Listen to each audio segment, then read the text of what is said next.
Previously on Secrets, Crimes, and Audiotape. From Dallas, Texas, the flash, apparently official, President Kennedy died at 1 p.m. Central Standard Time, some 38 minutes ago. Vice President Lyndon Johnson, presumably he will be taking the oath of office shortly and become the 36th President of the United States. Mrs. Kennedy stays with us, understood? I want her right alongside when we do the swearing in and tight alongside me when we do the photographs. This has to be clean. Right alongside. No one getting any ideas. Understood?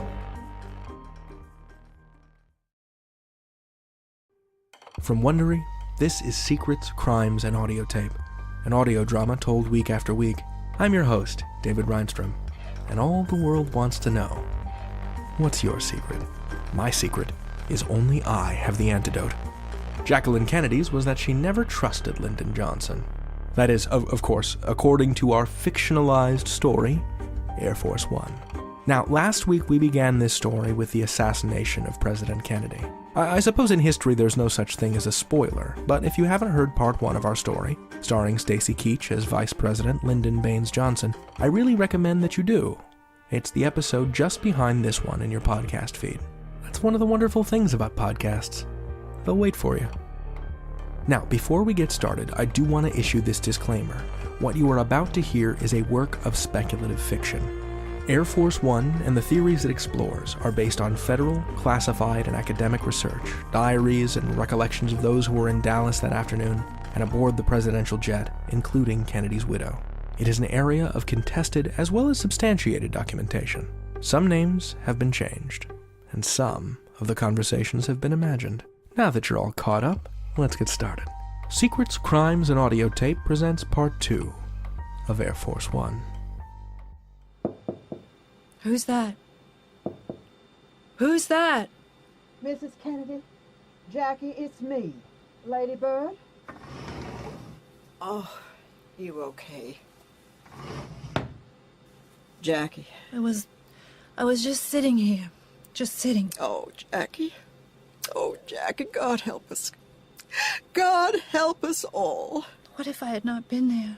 I'm so glad I was there. God help us, you have been through hell itself. His head was so beautiful. I tried to hold the top of his head down. Maybe I could keep it in, but I knew he was dead. Just don't think about it. Why did we come here? Why Dallas? Jack never wanted to make this trip. You need something to take. You got something in here? Those. These? One of the interns at the hospital gave me them. Here. You need water? I don't need them. Could be best. I do not need a sedative. This is not a headache. Okay. But they're here. Give me a cigarette, will you? Oh.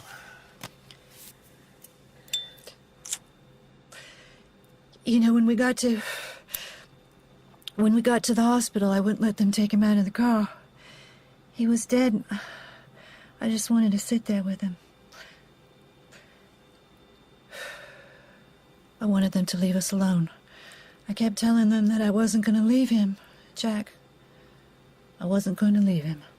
You were strong, Mrs. Kennedy. Very, very strong. They had to take him and give him their best shot.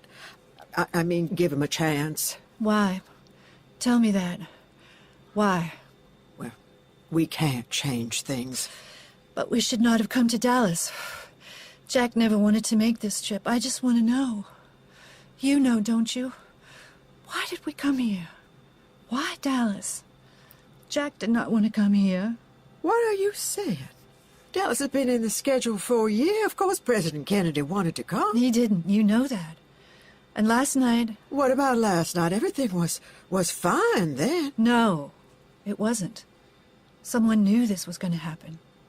How could anyone know anything? Marty Underwood came to see Jack. I'm afraid I don't know this man. You do. He's in the advance team. He told Jack there were rumors that someone was going to assassinate him here. Right here in Dallas. How could that be? It could not. Could not? Couldn't? Ladybird. Ladybird, it just did. Now you mustn't let this eat into you. And now everything has changed. Your White House.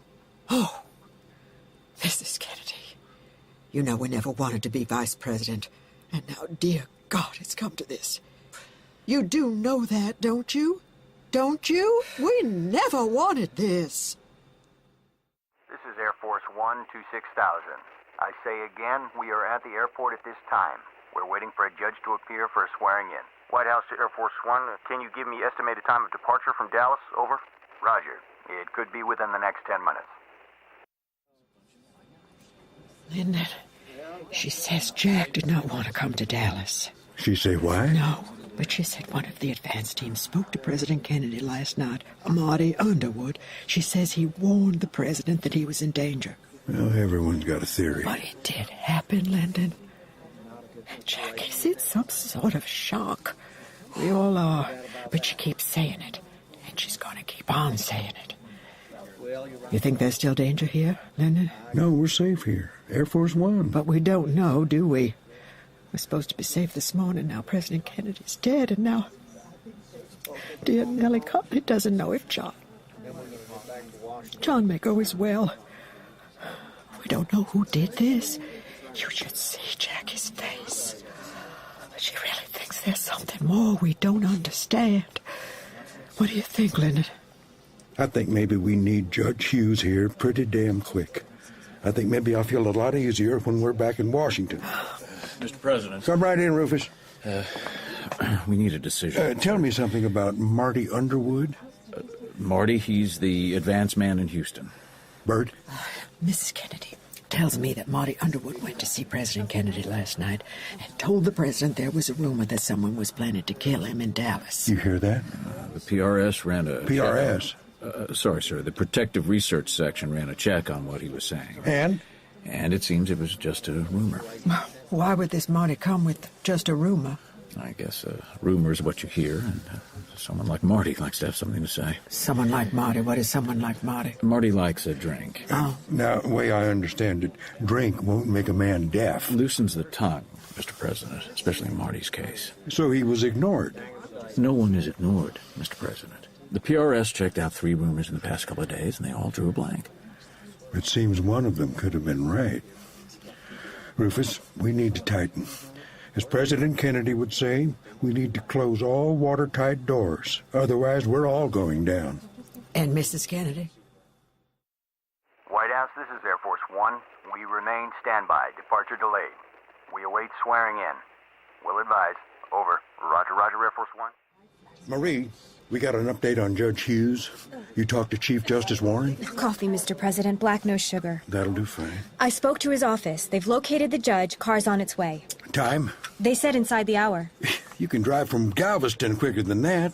We need to do something about getting her in. There's a no exceptions, no entry detail on all gates. Speak to Rufus. He's talking to Washington right now. He can handle that. There you go. Mr. President, we need to... We need to get Judge Hughes in, Rufus. The judge know you, Marie? I know her by sight. Other way around, Marie. We'll need you to meet and greet, but you wait until she shows signs of recognizing you before you speak to her. That way we've got the right person. Understood. I'll see if there's anything more from the Chief Justice's office. You got something, Rufus? We need a decision on President Kennedy's body. I've been listening in back there to communications. General Heaton and the White House are getting this thing upside down. The general says the body has to go to Walter Reed Hospital. Well, he's a soldier. He would say that, wouldn't he? The word from the White House is that the body has to go to the Naval Hospital, Bethesda. I sense that some people are trying to claim President Kennedy. And I don't know why. And the logistics are something else. No one in Washington has figured out how much a bronze coffin weighs and how to get it out of Air Force One and into a helicopter. Come in, Art.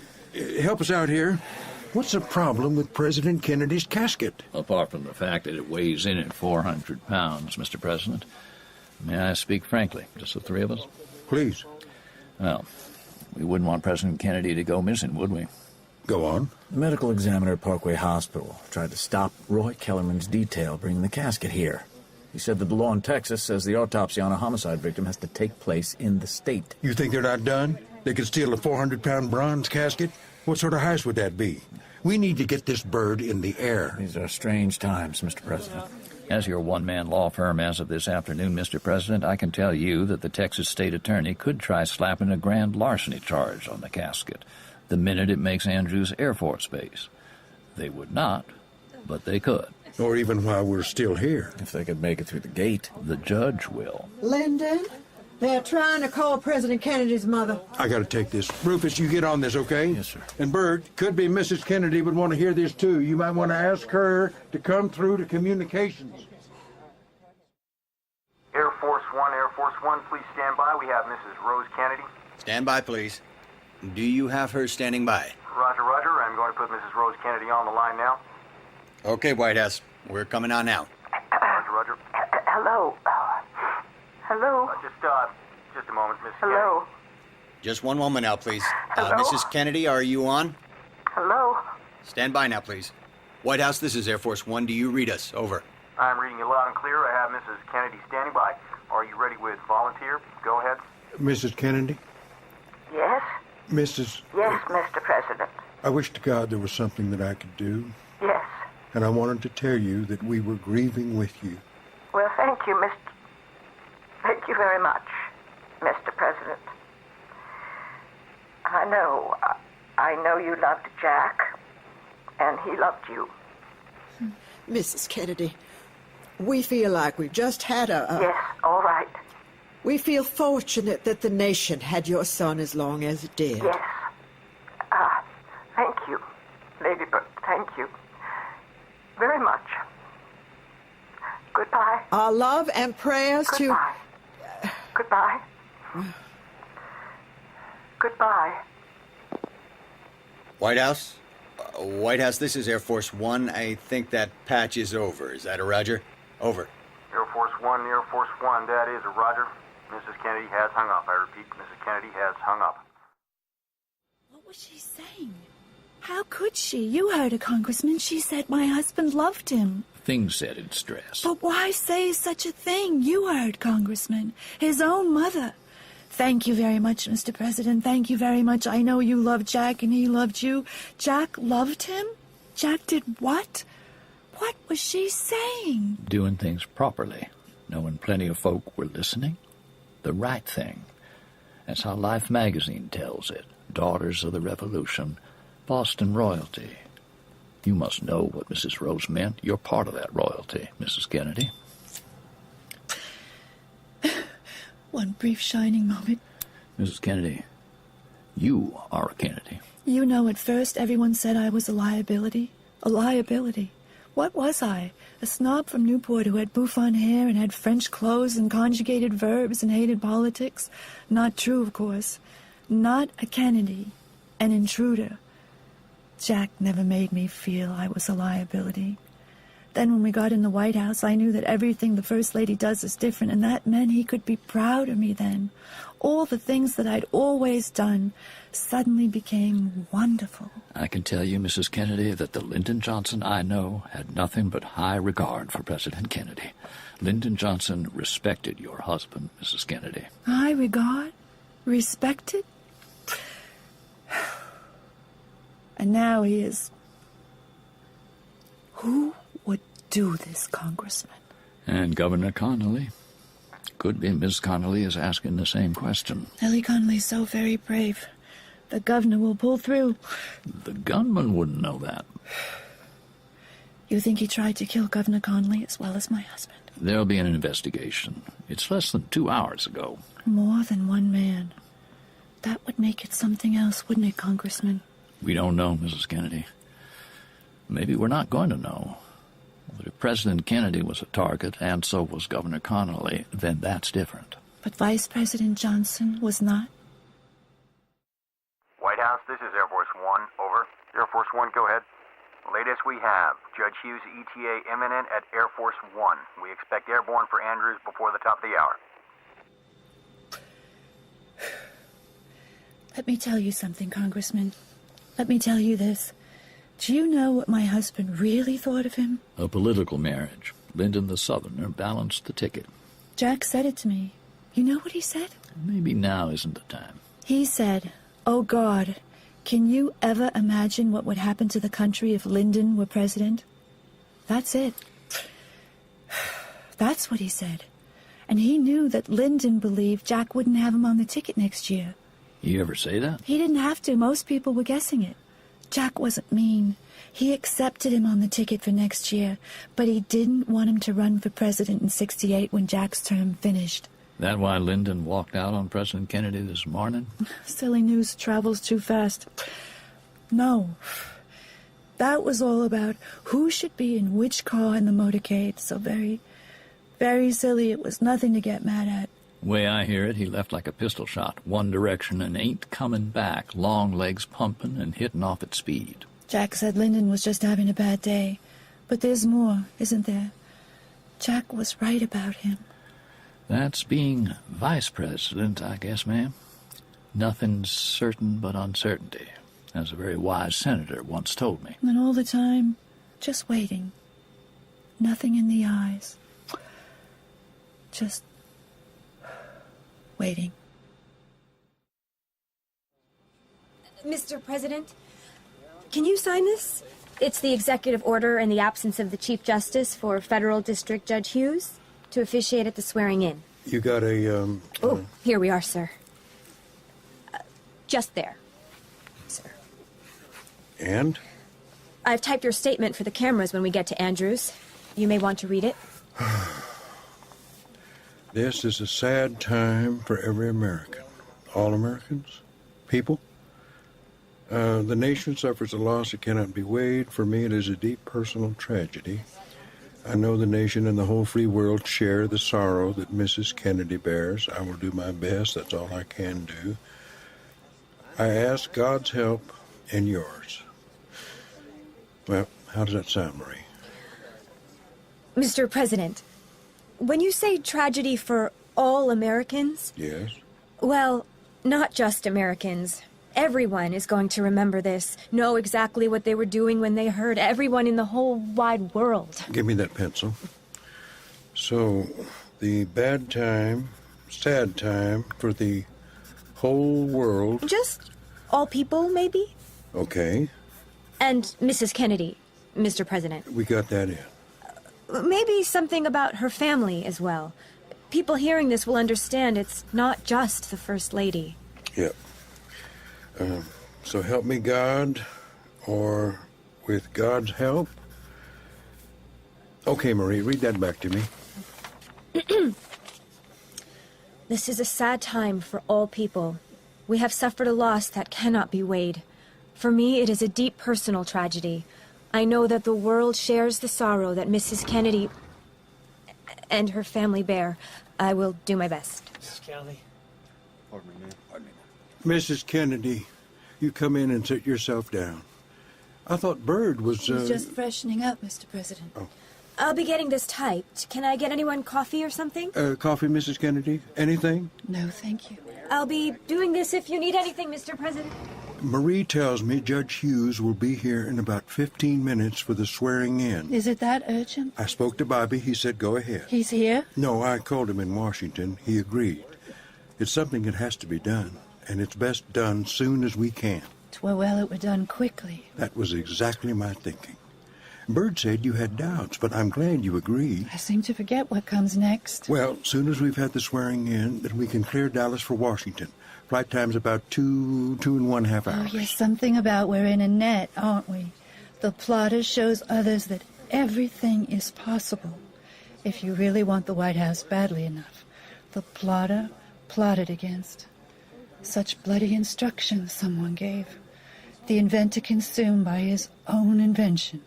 I'm not sure I follow. Bird told you, didn't she? We never wanted this. We never did. Wickedness is even-handed, Lyndon. Remember the poison chalice? It didn't just get that way. Someone had to mix the ingredients. This is not the time to say these things, but again, Mrs. Kennedy, we never wanted this.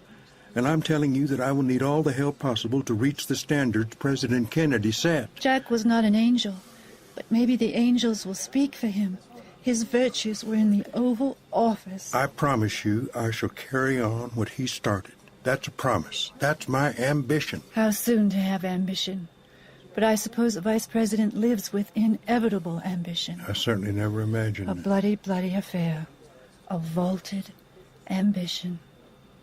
vaulted. Hi. I fixed up some soup back there. Will you have some, Mr. President? Mrs. Kennedy?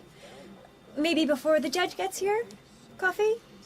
Coffee? Anyone? Coffee? Coffee? Coffee? Excuse me, I'll check the gate for an update on Judge Hughes. Mrs. Kennedy, I do not want to mention such practical issues, but we have to figure out what we do when we get to Andrews. There'll be a small press pool near Air Force One.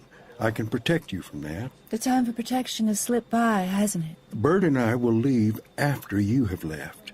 We'll be going by the front left door down to the press area. It's the normal way of de-embarking. And? And we plan to have you leave by the door on the opposite side. Before you? That's right. As it should be now. So I am told. Last one on, last one off. I leave the other side, by the kitchen door. I suppose. On the unlit side. Not exactly. Exactly. And Jack? President Kennedy's... body. President Kennedy's casket will be taken off through the tail door on the left side. I will be with my husband. See here, the casket weighs about 400 pounds. We need a forklift truck to get it safely down. Cargo. With great dignity. Or as much dignity that a forklift and a coffin can put together. I shall be with him. I think maybe it will cause less distress for you if you can come down on the other side and be met properly in the manner I have said, Mrs. Kennedy. I'd sure appreciate it if you can do this. I know it is a terrible time. Tell me, Mr. President. If I can. Who killed my husband? My first task, Mrs. Kennedy, will be to appoint a commission to find exactly that. You know, last year, during the Cuba thing and the missiles, Jack was about to move out of Washington because we didn't know what the Soviets may do. You know what I said to him? I said to Jack, please don't send me away.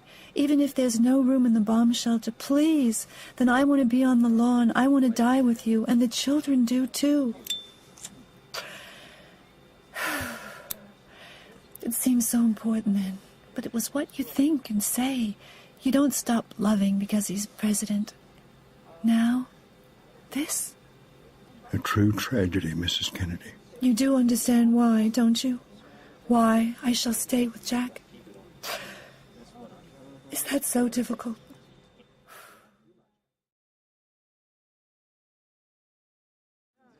Mrs. Kennedy insists on staying with President Kennedy's casket and going with it to Bethesda. That going to be a problem, Art? Well, the way I see these things is that when Bethesda Hospital does the autopsy, it should, as the law says on these occasions, it should be under guard. But most of all, I see no call for an autopsy to complicate what most folk think happened. Do I need to know this? We got some people over at Walter Reed Hospital who could make the entry and exit wounds show the direction of the shots and keep it uncomplicated. Which does what? Which stops some people getting the idea that there were sharpshooters in every window in Dallas, because that starts to smell like some conspiracy. And we sure don't want that. One guy, one rifle, one position, one target. A loner who got it into his head to kill the president and become the most famous hitman since John Wilkes Booth shot Abe Lincoln 98 years ago in Ford's Theater. Art, I'm not sure I can deal on this. First, you're telling me the problem is Texan autopsy law. That I can handle. But if you're telling me that President Kennedy's killer was a hitman... I'm aiming off, Mr. President. Well, don't include me, Congressman. 90 minutes back, I moved office. I stay clean. It was just a thought. I appreciate it. There are reasons, Mr. President. Commies behind this, Art? Who knows? I need more than that, Congressman. Tomorrow, I have to publicly announce an inquiry into the assassination of the biggest public figure in the whole goddamn world. Humor me, Art. I need to know now. Now, before I pick the man to handle this inquiry, I need to know exactly what he's going to find out. Could be he'll find out exactly what we tell him to find out. One man took it upon himself to take a shot at the President of the United States. Period. Well, that's okay for the Commission of Inquiry, but what happens when it gets to court? What happens when the guy takes the stand? Maybe he won't, Mr. President. Now, look at you, Mrs. Kennedy. You need to change that jacket. Beautiful. Chanel, too, all covered in blood. And blood all down your leg still. We need to clean you up. A lot of people in the stateroom up front. Lyndon would like you out there with him. It all seems so soon. So now he needs me? That'll make it all okay? That what you're saying? No. Lyndon would like you standing with him, if you think that you can. Can? Everyone can. I think I should. In the light of history. In the light of history, it would be better if I were there. Never to hide. For Jack. They can see me. The light of history, it would be better. Well, maybe we can get someone to help you get cleaned up. Another outfit. You'd like that? Well, maybe it would be better. The photographs, no need to look mussed up. No. I can get someone right now. No. Well, maybe in a while. One of the girls, Marie, can help? No. I was just thinking about the blood. Look, Kleenex, that'll fix some of it. Maybe a cold towel to help with the head. There's a lot of blood on you still. No. Let them see what they've done. I want them to see what they've done.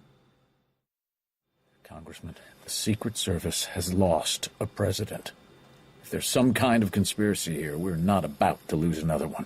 That would be careless. The president knows that. He's not the guy I've been protecting. He's not the guy who got into the limousine this morning. He's changed. I sensed it in the hospital. It's the eyes, Rufus. Always the eyes. Vice presidents have kind eyes. Mostly he agrees with everyone and gets to the best state funerals in Addis Ababa. That's how it was for Lyndon B. Johnson until a couple of hours ago. He's no longer Lyndon B. Johnson. He's Mr. President. You get the cigar, Rufus. The moment he says, "So help me God," the buck stops. The eyes go blank. Veeps don't commit. Presidents are committed. They're holding the buck. Today, our job is to make sure it never reaches him. Make sure the Texas coroner does not make a last-minute grab on President Kennedy's body. Make sure that President Kennedy disappears until the examiner at Bethesda Naval Hospital can do the official autopsy. And 2, make sure that when President Kennedy gets on the slab, there's nothing in the head wounds to say there was more than one gunman. And if there is? Make sure the guy with the scalpel just looks at the one wound. Keep it simple. But the autopsy will be at Bethesda, with an FBI detail standing guard to make sure it's inside the law. And Mrs. Kennedy, Congressman, has a sense of duty. She will not leave President Kennedy until it's all done. She'll be at Bethesda. Then we need 2 coffins. Now, I seem to remember Air Force One always carried a tin, or was it aluminum coffin, someplace down the back there. That's right, aluminum for emergencies. Death has it that way. What do you have in mind? The bronze casket goes to Bethesda, empty. The tin one goes to Walter Reed, full. When Walter Reed cleans up President Kennedy, he's then delivered to Bethesda, put in the bronze, all ready for the examiner to do his work. A switch. Is that legal, Congressman? Is killing the President of the United States legal, Agent Altman? Precedent says it is not. Okay? I don't know. What will President Johnson have to say? The President must not know. He would have to take a view. Unnecessary, Rufus. Unnecessary. This we do in the interests of American history. We like our history clean cut. Someone will get to know. Why don't we leave the switch to Agent Kellerman? He's good with coffins.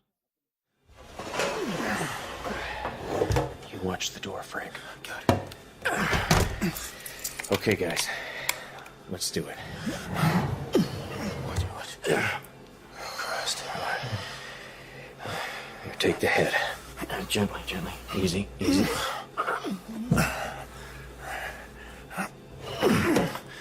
Okay. Lift together. Back easy into baggage locker. Watch. Got it. All right. Okay. Now let's have the lid back on. Keys. Sorry. Okay. Let's go.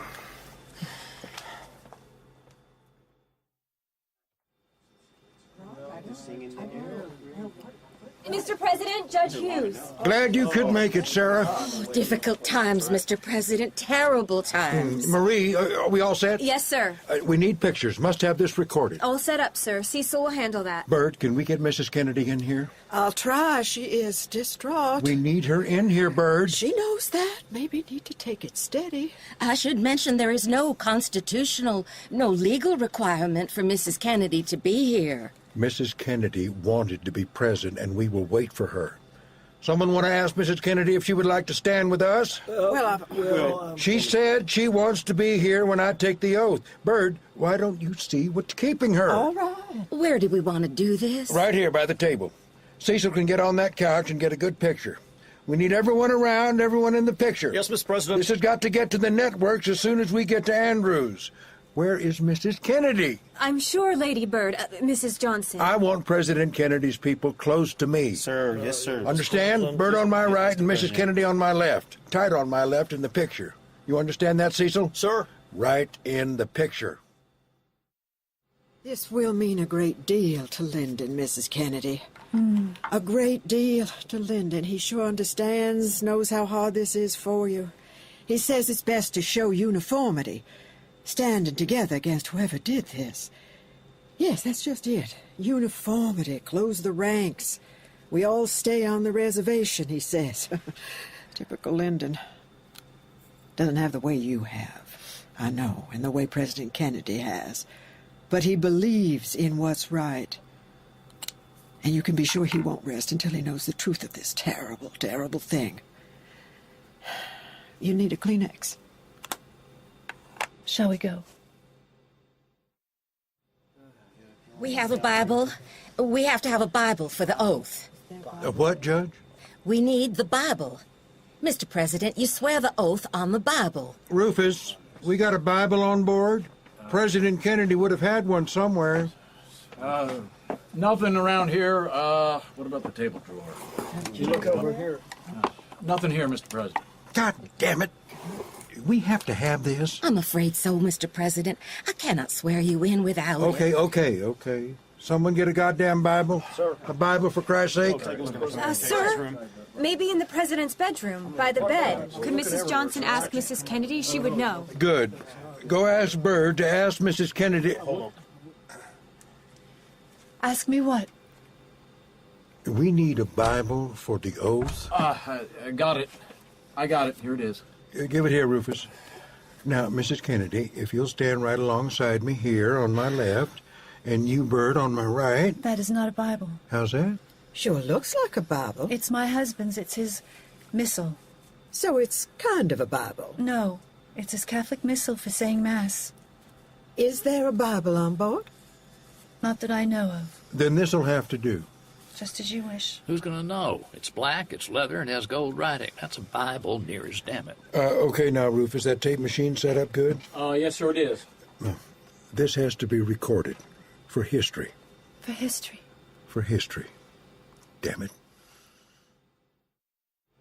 Okay, guys, let's go over this. This one, the bronze casket goes out first. The cameras will focus on this and this alone. They'll want to see the casket and the First Lady with it. You got that? Yes, sir. Got it. So that goes out first and onto the lift loader. You all steady with it? Roger? Sir. Roger. Detail A goes with the bronze casket to Bethesda Hospital and keeps guard over it, and don't let anyone near it. Once it's gone, President Johnson and Mrs. Johnson will deplane. The cameras will be on the president as he makes a short address at the bottom of the steps. That's when B detail takes the tin coffin down and it goes in the black hearse. You stick with it to Walter Reed Hospital. When the doctors have done with the body, it'll be reloaded into the tin coffin, and you deliver to Bethesda and reload President Kennedy's body into the bronze casket. Yes, sir. Okay. Yes. Gentlemen, you're getting into a piece of history here. Don't foul up, okay? You got a copy of the words, Judge? I do, but there'll be no need.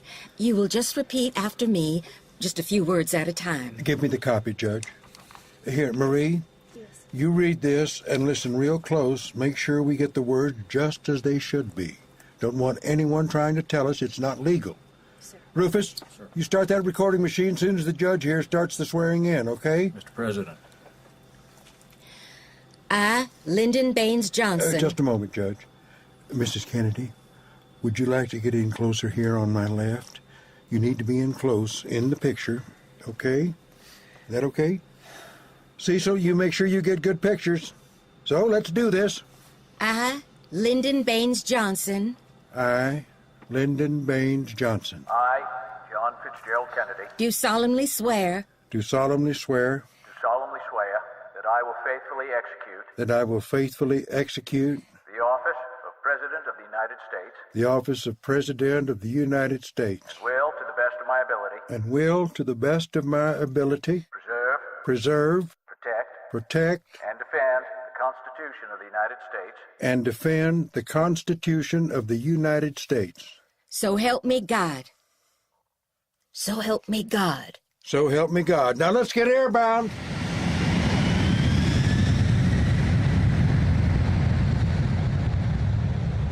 Now look at you, Mrs. Kennedy.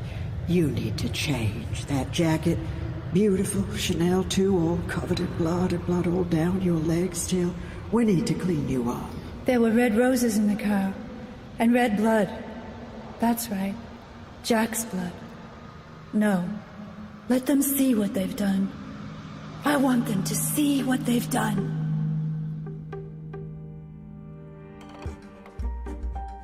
Stay tuned for the conclusion of Air Force One and scenes from the next story on Secrets, Crimes, and Audiotape. The Warren Commission report into Kennedy's assassination was published in September 1964. It stated that there had been 3 shots, all fired by Lee Harvey Oswald. 1 man, 1 gun, no conspiracy. But the Commission's findings were not widely accepted. In 1979, a House of Representatives Select Committee concluded that President Kennedy had been assassinated as a result of a conspiracy. This too was challenged, although the report remains on the congressional record. Who ordered the assassination and why remains America's secret. And there you have it, folks. I'd be curious to know what you thought of this episode. Do you give any credence to conspiracy? Do you find it scarier that there in fact was no conspiracy? That a lone gunman killed the president and there was nothing we could have done to stop it? Or does the alternative frighten you worse? That we could have? Let us know your thoughts. We're always happy to take your tweets at Secrets Crimes or at Wondery Media on Twitter, or you can email us at secrets@wondery.com. And next Tuesday, we will bring to you a dark comedy called A Beautiful Spell, about a couple who wakes up in the middle of the night to discover they fell out of love. Real-life husband and wife Bodie and Jenna Elfman play Franny and Jim. They say it all the time, couples. They try to bring variety into their marriage by being other people. Role-playing. Role-playing. Thank you for listening to Secrets, Crimes, and Audiotape. In Air Force One, Lyndon B. Johnson was played by Stacy Keach, and Jackie Kennedy by Glenn Headley. Lady Bird Johnson was played by Susan Sullivan, and Rufus Oldman by Stephen Weber. Art Thorne was played by Nicholas Horman. Roy Kellerman was played by J.D. Cullum. Marie Femer was played by Janine Barris. Rose Kennedy was played by Jennifer Bassey, and Rankin and Dr. Rose were played by Gordon Clapp. Anna Matthias played Judge Hughes. The White House radio operator and Jack Valenti were both played by Matthew Wolfe. Dean Rusk and the Air Force One operator were played by Andrew Soliuzzo. Agent 86972 was played by John Sloan. Other parts were played by Tracy Patton and Darren Richardson. Sound design was by Wesley Dewberry and Mark Holden. Air Force One was written by Christopher Lee, directed by Martin Jarvis, and is a Jarvis & Ayers production. The theme song for our series was composed by Mark Hadley. Executive producers Jeffrey Glazer and Hernan Lopez for Wondery. This is Secrets, Crimes, and Audiotape. I'm David Reinstrom. What's your secret?